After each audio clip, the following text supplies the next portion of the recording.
The allegations were deeply troubling and came from members of his own platoon. Subordinates of Navy SEAL Special Ops Chief Edward Gallagher turned in their own leader, reporting he'd stabbed to death a 17-year-old wounded prisoner who was an ISIL fighter, shot at unarmed civilians in Iraq, and threatened to kill those accusing him of committing war crimes.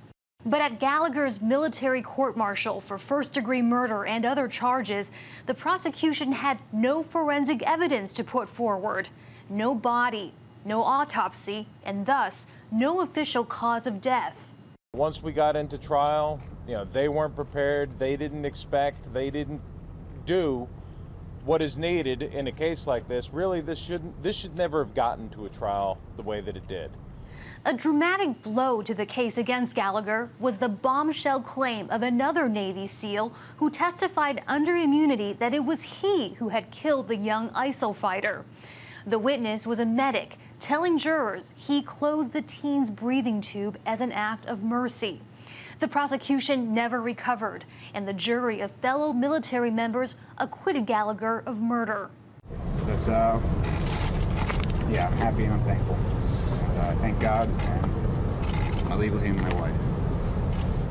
Lawyers for the platoon chief say he had been falsely accused by younger SEALs who envied his rank and accolades. Gallagher was on his 8th tour of duty. He was a darling of American conservative media, and President Trump appeared to support him in March, tweeting, "In honor of his past service to our country, Navy SEAL Eddie Gallagher will soon be moved to less restrictive confinement while he awaits his day in court." That day came Tuesday, and jurors acquitted Gallagher of all war crimes, save for the one sole charge of posing with the corpse of the teen ISIL fighter. Jurors saw the photo that Gallagher texted to friends with the caption, "Good story behind this, got him with my hunting knife." The photo could not be explained away, but Gallagher's own words were apparently not enough to convince the jurors that he was guilty of murder. Heidi Zhou-Castro, Al Jazeera, Washington.